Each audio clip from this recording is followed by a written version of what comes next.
Ladies and gentlemen, welcome to this meeting, Tokyo College 5th Anniversary event. We are delighted to have you all. Regarding today's program, most of them will be delivered in Japanese.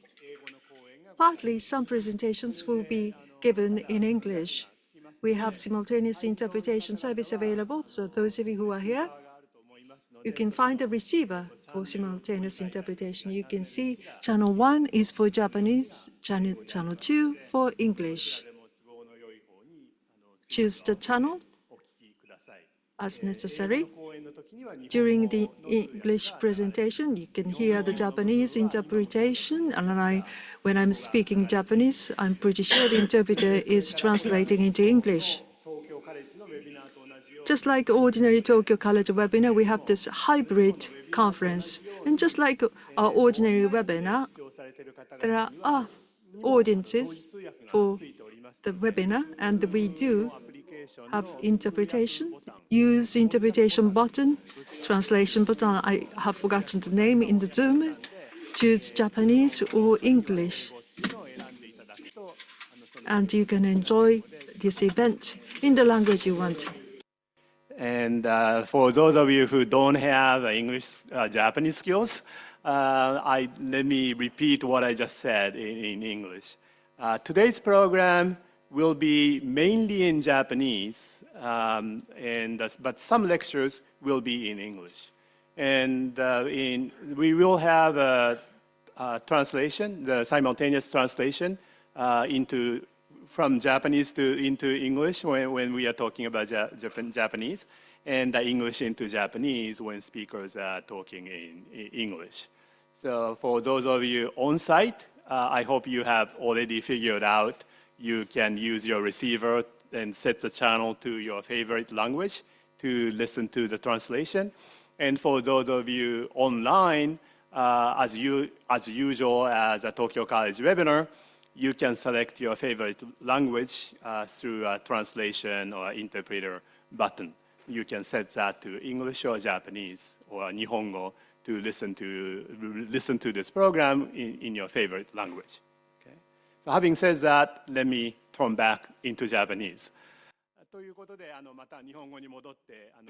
So switching into Japanese, mainly I will be speaking Japanese. Once again, welcome to this event, Tokyo College Director, and I will be your MC. My name is Takeo HOSHI. Well, thank you. So without further ado, we would like to start this. The very first one is the opening remarks. Deputy Director of Tokyo College, Professor OSHIMA Marie. Professor OSHIMA, the floor is yours, ma'am.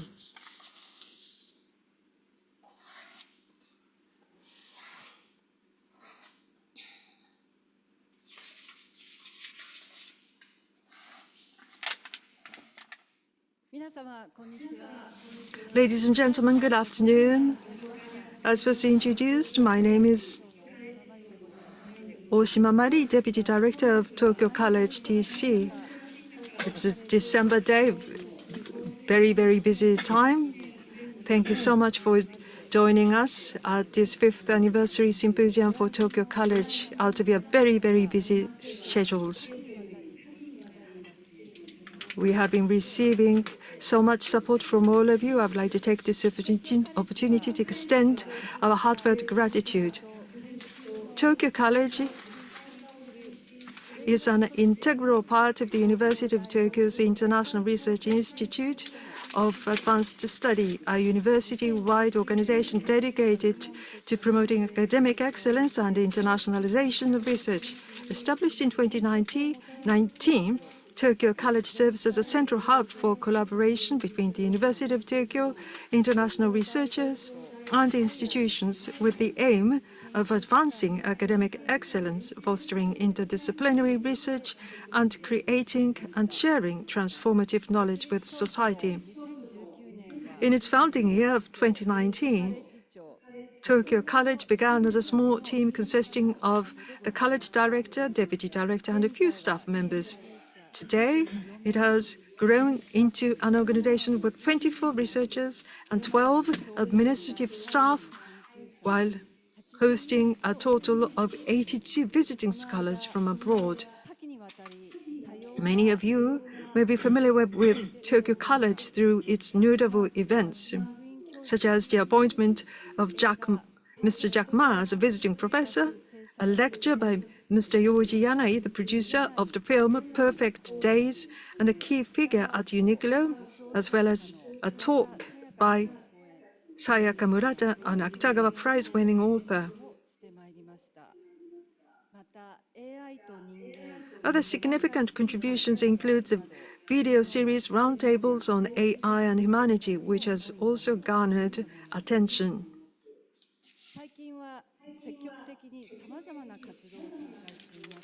We have been very active more recently.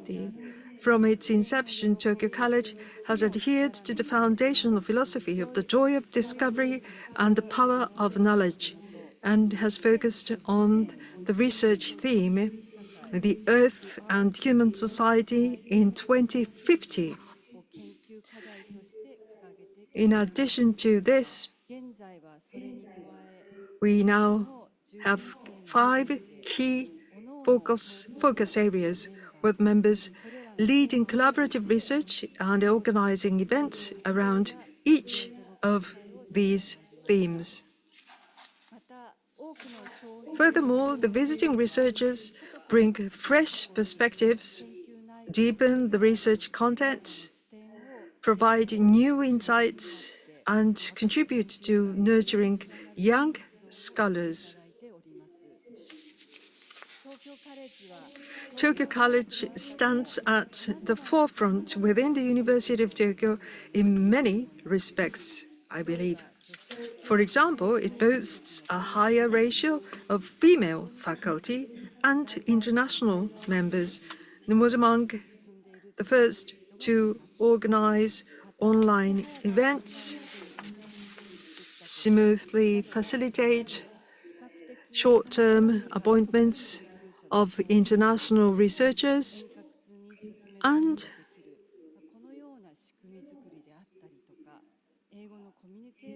enables communication in English as well. In this progressive environment, we conduct interdisciplinary research and share our findings with the public.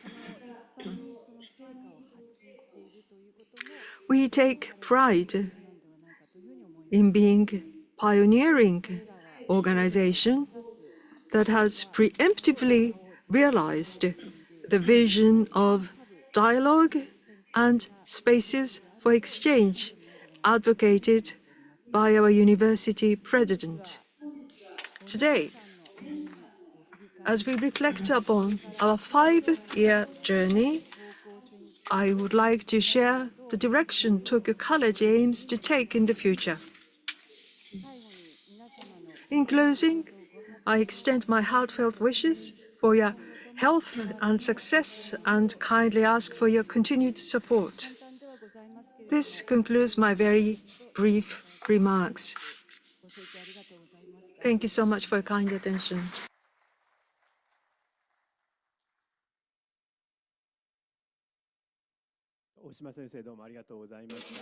Professor Oshima, thank you very much. Now let us move on to our program. So first of all, we would like to introduce the overall format today. This is broken down into 3 sessions, sessions 1, 2, and 3. And in each of these sessions, initially from Tokyo College, there will be brief remarks from people who have been with us for the past 5 years, and then there will be lectures, 1 or 2 or maybe more from Tokyo College will be presenting what actually is happening in Tokyo College, what is going to be the direction going forward. So the contents of Tokyo College, to enable your understanding, there will be presentations. And in each of the 3 sessions, in between, there will be a break, unless we go overboard on time. So let us move on to session 1. First,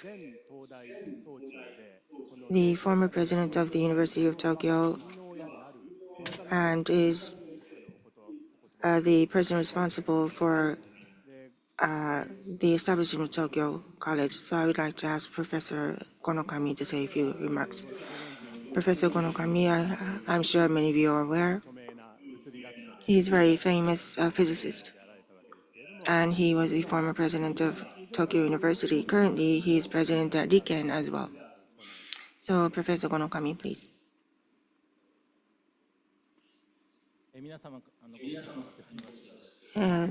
Long time no see, Gonokami speaking.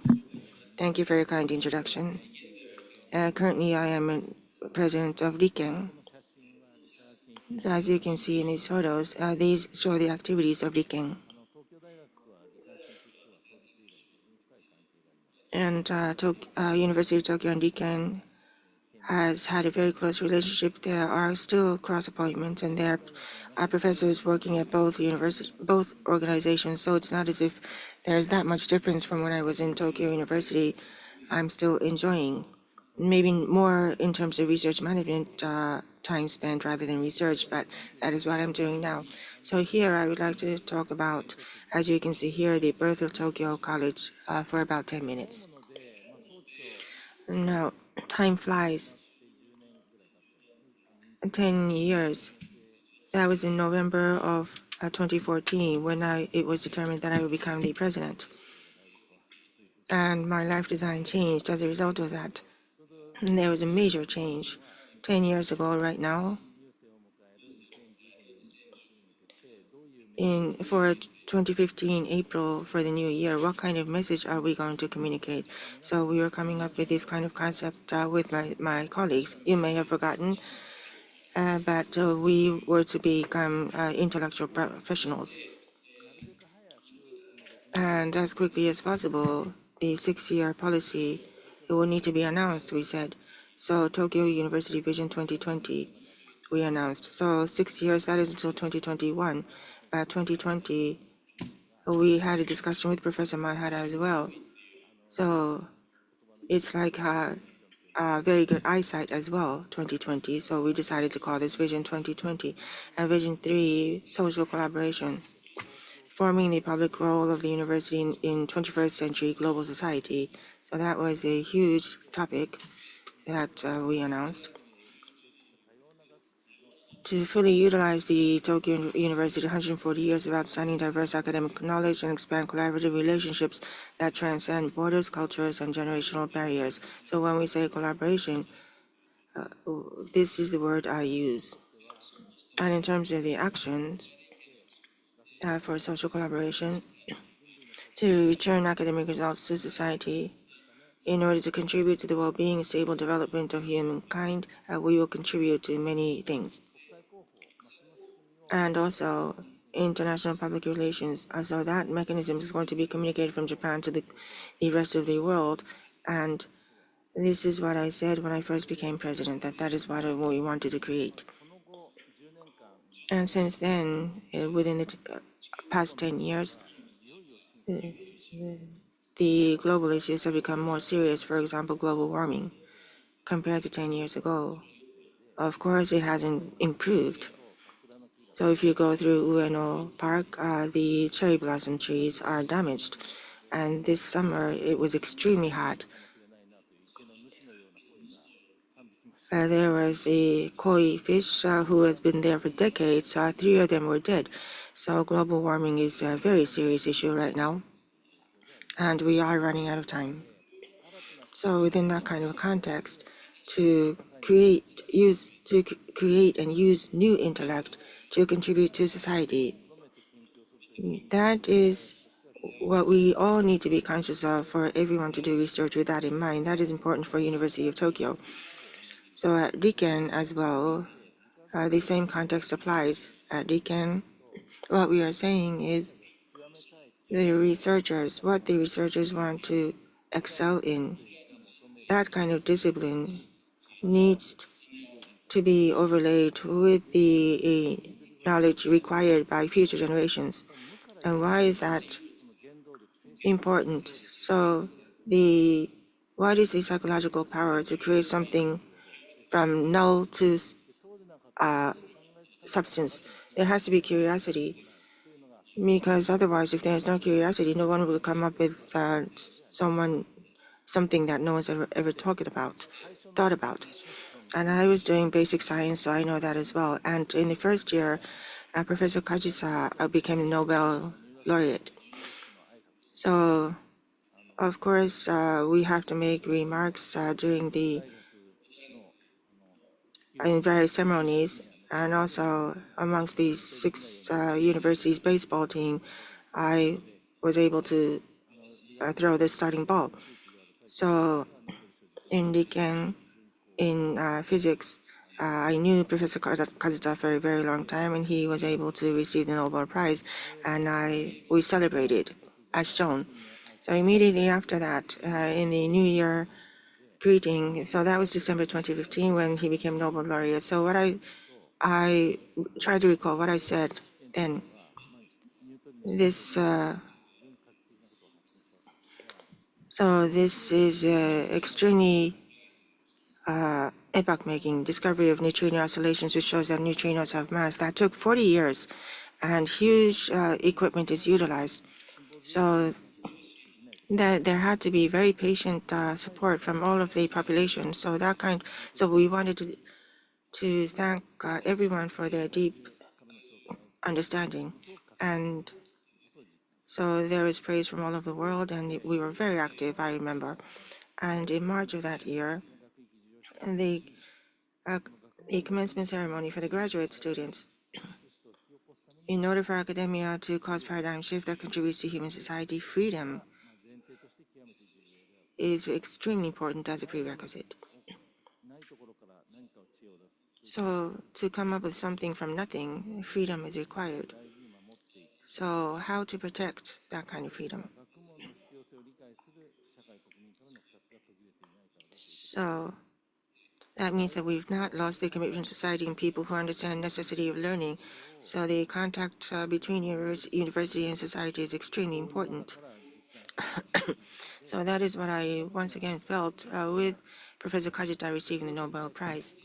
So to the graduating students, so the value of freedom of learning that you learned here, I remember saying that I wanted them to utilize them in society. So in these ceremonial speeches, I believe the text is still on the webpage. So anyone who is interested, and there are other interesting topics as well, so it's your leisure, please do read the text. And so Tokyo University, so we needed to communicate to society. And as a result of that, we established Tokyo College. And Tokyo Forum with Chain Institute in South Korea, I think this is continuing on an annual basis. So this is extremely important as a contact between university and society. And to directly deal with social issues, we invited Professor Naoko to come up with Global Common Center. In 2019, Global Common Center was established. Before that, Professor Kajita received the Nobel Prize. So these distinguished professors vis-a-vis the citizens as well, they need to continue to communicate their intellect. That is also very important as one of the functions of Tokyo University. And so we have selected these professors, and from 2017 we created the distinguished professorship. And Professor Kajita, Professor Tokura, and Professor Fujita, Professor Miyazono, Professor Aida. So these professors are now distinguished professors. When Tokyo College started, these distinguished professors, we wanted them to contribute to Tokyo College, and we asked them for their cooperation.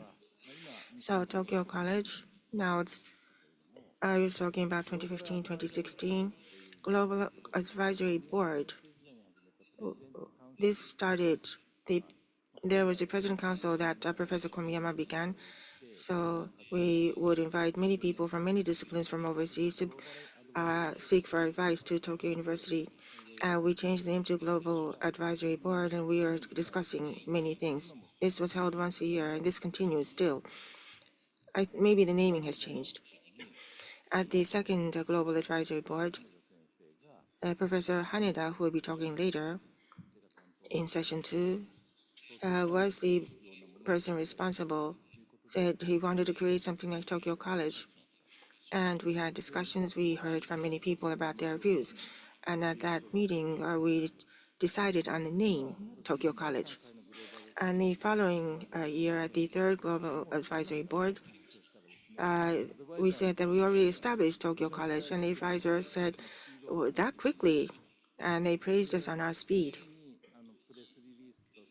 And there was a press release. What I said is here, is written on the slide. To transcend old academic boundaries such as humanities and sciences and create new origins and currents of academic science. That is what we wanted to do. So not fragmented disciplines, we wanted them to transcend these disciplines freely and to provide a place where students can develop skills to be active on the world stage. So we wanted students to participate. And through lectures, we hope that citizens will appreciate firsthand the diverse time space of skills, because it can be seconds or millions of years. So we want the citizens to actually feel that firsthand. So that is what I said. And Professor Haneda, Professor Hoshi, and other people who cooperated through their efforts, this is still being developed. Now, Global Advisory Board, at the second meeting, Professor Haneda used a PowerPoint slide to explain about what kind of concept to establish Tokyo College, like College de France in France. So it's a dialogue with the citizens. The state-of-the-art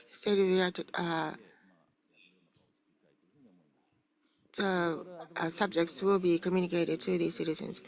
Global Advisory Board, there are many professors who participated, and the candidate name, Tokyo College, was one of the candidates of the name of this.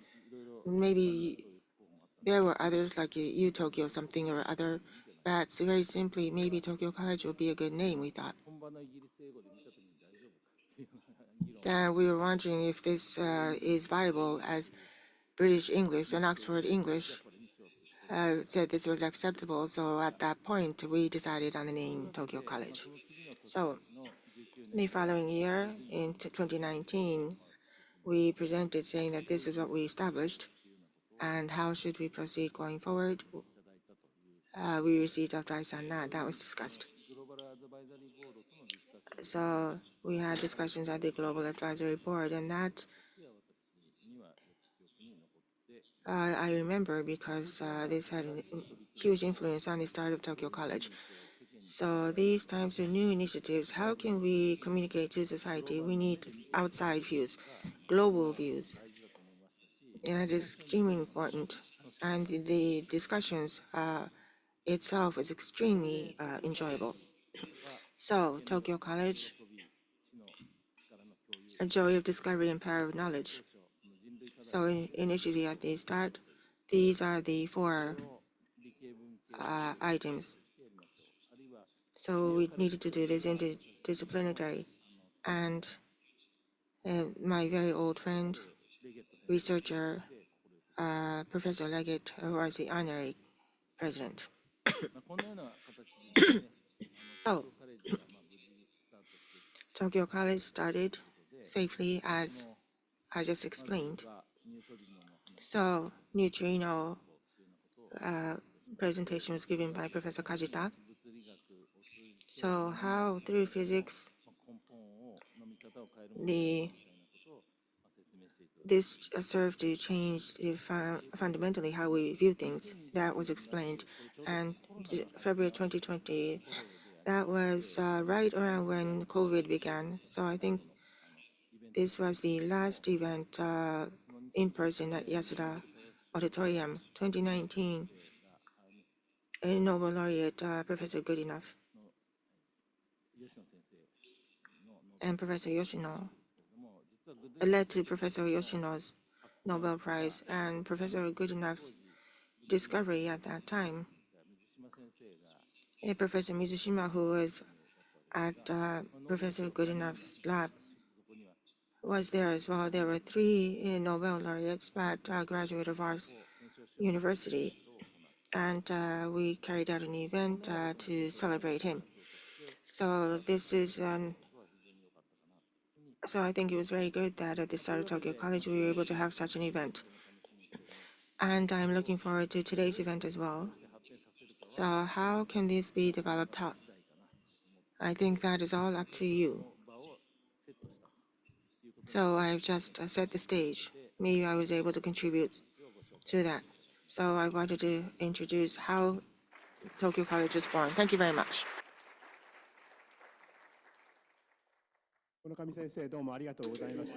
Professor Gonokami, thank you so much. The very first presentation or lecture will be delivered by Professor EMA Arisa, Associate Professor at Tokyo College. She has been engaged in various researches in relation to Tokyo College. As Professor Gonokami mentioned, one of the four themes, digital society and the future of humankind. Her research is really focused on this area. Also, dialogue with society, again, at Tokyo College. Instead of giving diluted presentation, but getting really involved with the society, sharing the cutting-edge research with the public. So in that aspect, she has been making a lot of contributions. So, Professor Emma, the floor is yours. Professor Hoshi, thank you so much for your kind introduction. Good afternoon, ladies and gentlemen. As was introduced, my name is Emma. I'm with University of Tokyo, AI Robot. How to get along with AI and robots. That's my theme today. November last year, I joined Tokyo College, so I'm still a newbie. But as Professor Hoshi kindly introduced me to you, we are so free here in Tokyo College and maintaining connections with the society in our activities and research. I would like to share with you some of the things that we do. Regarding my specialty, society, science, technology, and study, this is what I do. Roughly speaking, so interaction between society and science and technology, this is where I pay close attention to. AI, robots, various ICT. I'm sure you see them or you are actually using those things. And probably you might be thinking the following: AI and robots for societal issues, issues that the TC has been trying to address. There are various issues, and such technology can be utilized to help solve those issues. But once there is emergence of AI and technology, that could actually invite new kinds of products, conflicts, or societal anxiety. That's also happening. So, on that part, how do we want to live? And what kind of society do we want to live in? We need to really start with those assumptions or conditions. So, what kind of society can we create with technology? That's one way to look at it. But instead of asking that question, what kind of society do we want to live in? How to design the society and technologies? Now, to say these things is pretty easy, but it's really difficult to pull this off because people are diverse. And again, research is also diverse. There are all those people who are in policymakers, people in the general society. If we want to have a discussion broadly, then those assumptions and conditions each person has, or the context each person has, we need to sort of sort these things out. At an appropriate level, at the appropriate granularity, we need to have a place for discussions. That's important. So interdisciplinary or dialogue with cross-cultural dialogue, the TC is the best suited to do those kinds of activities, in my personal opinion. So more specifically, people and robots. What about the relations between these? What are the possible patterns? Let's think. The blue part. So there's this person, and with AI, iPad mini, and smartphones, I'm pretty sure that many of you are using generative AI technology. People make a certain decision, and then with AI, kind of proposals from the AI, or let's see, some kind of decision making might be involved with the help of AI. Or I'm using this iPad, smartphone, or I receive certain kind, I may be receiving some kind of instructions when I speak.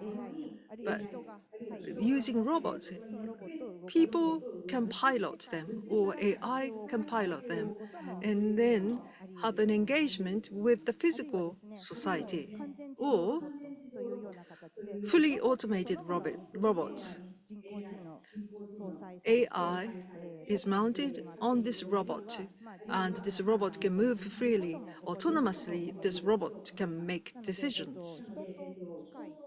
People, machine, and the distribution or the balance between the two, how best to design that. And that's something that we are faced with already. What kind of responsibility will people have? When there is a problem, how to respond to them? In addressing those things, this is pretty exciting, very interesting theme, I think. So today, actually, it's not just my lecture. We have special guests joining us today. You can see there are two OriHime robots. This is an avatar robot, personal robot. Oh, speaking of these three patterns, one in the middle, not so much of AI. Remotely, a person is operating this robot. This is an avatar robot, and Ori Research Institute, I have been doing this joint collaboration research for 3 years. How can we use this avatar robot? Instead of me talking, I would like to invite the pilot who's operating this robot. You can really see this. And you can also perhaps see an issue here. That's why we have OriHime robot. So first person, Naoki. Can you raise your hand, Naoki-san? Yes. Right next to me, that's Naoki-san. So Naoki-san, please introduce yourself. Okay. Good afternoon, ladies and gentlemen. Good afternoon. I'm OriHime pilot. My name is Naoki. I'm in Shinjuku, Tokyo, and I'm talking to you from Shinjuku. In 2017, I had a cardiac failure, and I was on the waiting list for heart transplant. And July this year, I was able to receive a heart transplant operation. Heart was the only problem I had, but now I'm very cheerful. I'm fine, and I'm just laughing every day, and I enjoy living. I'm looking forward to having good dialogue with OriHime, my friend. I've been just walking around many places looking for a dream. Great to be here today. Okay, thank you. Next, Yuki-san, can you raise your hand? Okay, Yuki-san, please introduce yourself. Good afternoon, ladies and gentlemen. How do you do? I'm OriHime pilot. My name is Yuki. From Asahikawa, Hokkaido, northern part of Japan, I'm talking to you. Asahikawa, minus 11 degrees centigrade was the lowest temperature today. I used to be a nurse. but I had chronic fatigue syndrome, MECFS, and it deteriorated. So about 13 years ago, I was almost bedridden. And then I have been bedridden since then. Using OriHime, in addition to working, I'm engaged in DET, disability equality training. I'm a certified facilitator for DET, disability equality training. Great to be here with you. Thank you. So, today, for a little less than 20 minutes or so, as you can see on the slide, I would like to raise 3 questions to those two. Question number 1. You too are using this avatar pilot, and you have been working in various parts of Japan. While you are at home or you are at hospital, you can work. So that's the kind of model we are using. So what changes have you noticed in yourself since working with avatar robot? Question number 2. You are joining us via OriHime, but how do you see OriHime and your own body? I'm pretty sure you physically move to other places. What are the differences between those two? Question number 3. With this avatar robot, you are now able to do many things, but what are the expectations? What are the challenges of avatar robot?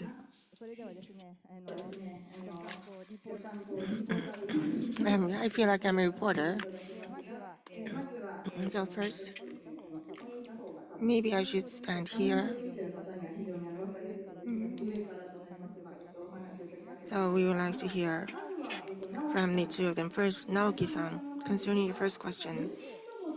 So by working as an avatar robot, what changes have you noticed in yourself? Can you briefly explain?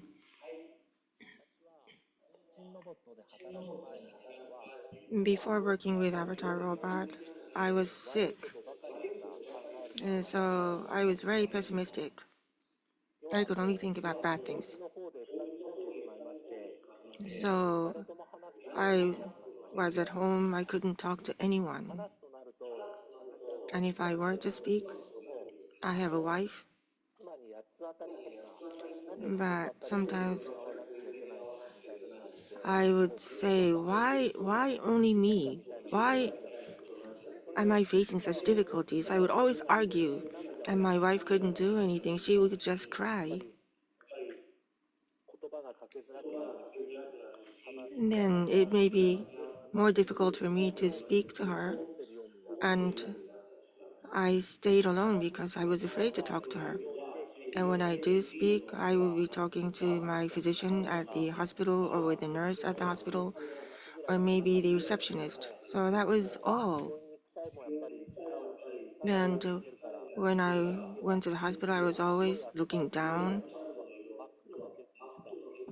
I was only able to see very black asphalt. That was all I could see. But now with this avatar robot, I'm now being able to be more active. So with the customers, uh, what kind of things, subjects that I can chat with, or there are flowers.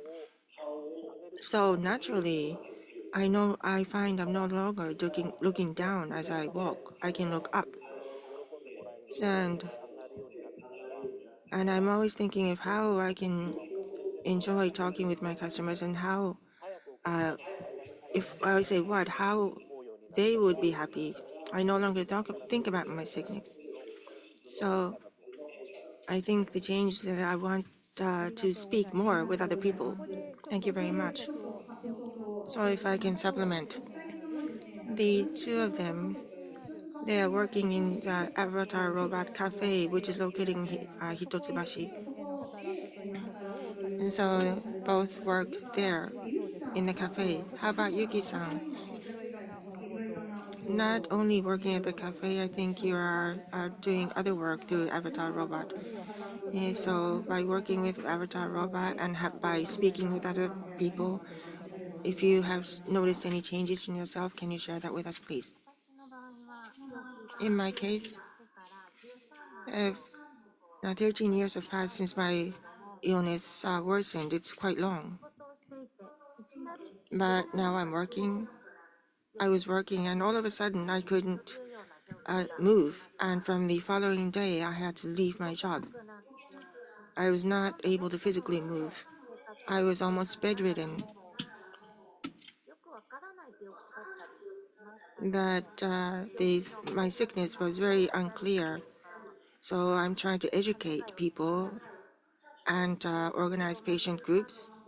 So I was carrying out these kinds of activities, but I was only able to speak with other patients, same as Naoki-san. So I found that I was only talking to people in hospitals or care helpers. I was only able to connect to very limited people. I did not start my work at the Avatar Robot Cafe. There was an elementary school project.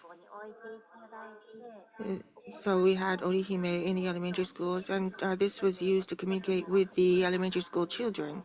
That is how I started this work. So I was able to speak with people I met for the first time. I have no children, so speaking with elementary school children, I was wondering how long it's been since I last spoke with children. It was very novel. I live in Hokkaido, so maybe even more than others, it's very difficult to meet other people. There's a lot of snow. I cannot even go outside in a wheelchair. So to be able to speak with someone I met for the first time, or to be able to speak with someone I normally would not even meet, this is so much fun. And I'm working now at the Avatar Robot Cafe as well. And not only that, as I mentioned earlier in my self-introduction, I work as facilitator for DET, Disability Equality Training. Disability Equality Training, DET,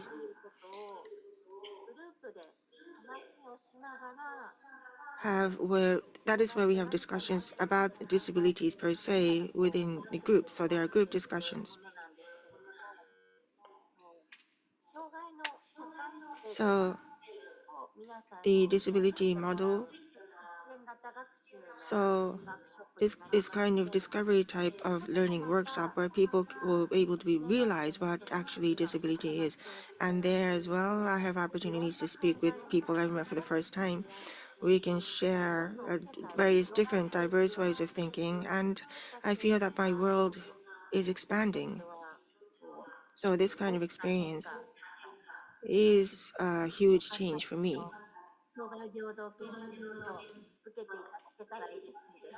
I hope that all of you will participate in the はい、ありが DET とうござ workshop. います。私もユキさんとお話をして初め Thank て you very much.考え方を知りました。I heard of ユキ DET さん for the の first ご家 time 族 when の障害とい speaking う with ことについ Yuki-san. てお And 伺いしたい also, んですが、Naoki-san, once again, I would like to 私 ask you a はいろいろ question. パイロットさんたちにインタビューさせてい So ただい I てい have ます。various 直樹 interviews さ with ん many の発言 pilots, の中で、この障 and 害というもの Naoki-san に has 関して said 結構 that 私とし concerning てはハッ disability, とさせられる記述があったん there で is すけれ something ど that も、I 障害っ noticed て for the いう first のは time. 身体的 So な障害だけじゃ disability ないんだなって can いう be ことをおっし physical, ゃっていただいたんです but が、 that is not そこの続き necessarily the をぜ case. ひ言ってい So た can だ you けますでし continue ょう with か。 that line of comment? はい。身体的な障害ですね。A physical なんかそ disability? の障害っていうのは身体的な障 So 害そのものじゃな disability くて、 isn't. 私た So ちの I コ should ミュ not ニテ be ィがそのもの responding. にな So るとおっしゃっていただい You said something that it's all in our minds as well, not only physical. そうですね、やっぱり、That is true. 私、もともとこう、会社員の営業マンとして入って、I was initially working in sales in a 病気に company, なって、いろいろなこう、and 神 when one 経っ becomes ていうの sick, が分かったんですよ。例えば、there are many things I 経済的 realized. な For ことも example, そうですし、経済の死っていうのもそ physical, うですし、まあ、various types of death, physical death, 自 economic 分が death. もう夢が見れなくなった死、I can no longer 孤独死 dream, というか、そういった and I 体ではない精神的な isolated. 障 So 害というか not 障害を physical, 一番 but 感じる psychological 状況でした。 disability. That was most painful. 補助人工心臓をつけて、まあ、何年 I 間 have か now 生き artificial て heart, 生きながらえる手段が and 出たんですけども、I was や able っ to ぱ prolong my それ life は for several ずっと years as a result. 心が死んでいる状況 But で、my heart, my mind 体 was は dead ずっと生きられ during な that がら time. 心は死んでいるっていうそういう状況があっ So て、physically, my body continues to live, but psychologically, I was dead. It was so これは painful. もう本当になんていうんですかね、辛いというか、一番 It was very, very painful. 誰に誰に言っていいのかわかんないんですけど、やっぱり I didn't know who to 言 talk 葉に to, なれなかったっていうのがあって、so all I can で do 私 was も just 僕の心も死んでしまったし、talk to my wife. So not only me, but my entire family, そういった気持 I ちになっ felt that て、I あの was imposing my 私は pain. あの It was as いろん if な I was こう killing 病 them 気 as を well. 伝染してですね、It was all でもなんかこう心の死というか、expanding to my family as well, and 一番やっぱり it made my family very painful as well. 体以外の障害の心の障 So 害っていうのがあるんだと思います。 not only physical, but じゃあまさに psychological disability そう is いうよ painful. うにこう辛い Thank 思 you. いをあったのがこ So ういう織 you 姫のこ experienced のロ such ボット pain. を通してさま Through ざまな this 人とのつな OriHime 中身 robot 深い with various つなが people, ることがで more きた than という you ことをこれま physically でお話しいただいたん you ですけれど were, も that you have been able to 織姫 connect ロボッ with トが others あることによ via って OriHime い robot. ろんなと So ころ with に this 行ける OriHime 一 robot, 方ででも you 実際 can に自分 move, の体を通 visit さな many いと places 理解で via きないと OriHime. いう But お話だった how んです about けれど using も your ここ own でちょっと physical 質問をお body? 伺いしたいんですけ So どまずはじゃあ今回 question ユキ number さんか two. ら質問2に続い First て to 名前と you, 体と心 Yuki-san. のこのご自分 How の do you use 使い OriHime 分けや and 違いは how do you どういうと use ころに your ある own とお考え body? ですか What are the differences in using the OriHime and your own body? In my case, there are characteristics of my particular illness, so I can't just keep sitting, and keep standing is also difficult. So I'm on the bed. I'm lying on my belly, and I'm talking to you. So physically, I can only go to a hospital or clinic. Even when I think, oh, I want to go somewhere, it's just so difficult to move my own body. And then you don't really feel that you want to go out. However, with OriHime, if there's someone who helps me, I can actually visit anywhere via OriHime. And to me, this is great. はい、Such あ a りが great とうございます。 existence で for は、 me. 直樹さんも同じ質問 Thank どうで you. しょうか。 So the same question to you, Naoki-san. 私の場合はやっぱり In my case, まあ皆さんはどうかわかんないですけど、私の場合 I は don't know やっぱり障害を持ってる人 about you, but in my case, when you see someone who かわいそう has っていうふうに思われる disabilities, the first impression is, oh, I 見 pity られた him って or い I うの pity は、her. 障害のお持ちの方も実は様々 And な those こ of you, うエピソードを持ってるけ those ども、最初の見た目がこう people 綺麗 who な人 have を見ると、 disabilities, かわ they いそ have うっていうふうに certain なっ excitement, ちゃっ but て、ずっと the 今まで first 私の障 impression 害を持っ tends てる to 人 me, を oh, I かわいそ pity うな you 目 or で I 見るよう pity になっ her. ちゃって、 So even if you have something really ですから cheerful, it always comes with this first impression that you 正しい pitied ことで、 him or 一方 her. で But when I use OriHime, then it's different. If I raise my hand like this, and then you would think, oh, this person, this OriHime is enjoying the talk. I'm via screen, you cannot see this, but right next to me, and I have this ventilator.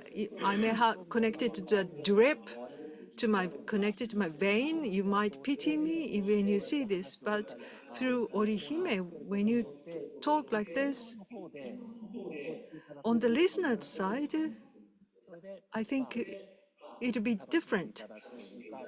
You can enjoy the talk, or what I'm feeling is directly conveyed to you. That's how I あり feel. がとうございます。では、最後の Thank 質 you. 問です。この分身ロ Moving ボッ on ト to the の last 機能、お question. 二人とも結構長く使っていらっしゃると思うんです You have が、 been using this その avatar robot for 機能 quite a に long 対 time. する課題や、あるいは期 So 待っていう what の are があ the れば、ぜひ教えてい challenges ただ and けますか。 expectations as a long-time user of OriHime? So Naoki-san, you first. 皆さん多分この登壇にこう Probably 舞台に上がった時に now when 皆さんは OriHime 普段あ was れは何だ presented on the って言 stage, われたと思うん you です might け have ど、 wondered, oh, what is this? ま You だ might まだ have この分 wondered. 身ロボットっていうのは認知度 This が高い avatar ところが robot 低いです。 is not イベン really トが recognized by many people. 運動場 Awareness で is pretty low. 地方自 In 治体 various さんの projects, イベントとか、企業さんの the イベント reception とかも desk at the local あ government, とは at the 講演の方で reception は法 desk 人 of a 登録を business, していただいて、 and I also で spoke これが話してるのに publicly. まだこれっていうふうに言われる And you might think, oh, this thing is あ talking. の一つ Yes, の人間として people 話 refer してる to だけで Orihime as a 特に thing or ご good. 年 You 配の don't 方 look ご at 年 this 配の as a 方々 person, において especially は when you are こ elderly れとか people. 言われることが You might find this 5分 strange ぐら and い you'll こ be う会話が referring こ to う続いて Orihime いく as a と thing. なんか But 話した however, ことが after 全然 5-minute 話題になってく conversation る or っていうの so, が they would say, Naoki-san, I で enjoyed すから speaking with you. They would call 多 my くの方 name. に一 So 人でも多 to くの方に知 many って of いた you, だければ to many, many ロ people ボッ as トじゃなく possible, て if 人 you 間が learn that 認 this 知度 is が not 低い a 高い robot, という this is ことを actually an で avatar. 方 If 々 you が could 実は recognize that じゃ this is あ an avatar, 僕だったらこういった場面に使用したいなっていうアイディアがたくさん出てくる then there will be many, many そのアイディア ideas が that 皆 you さん would が have that 講談 I 社 would で like to やる use 上 this で in this way or that way.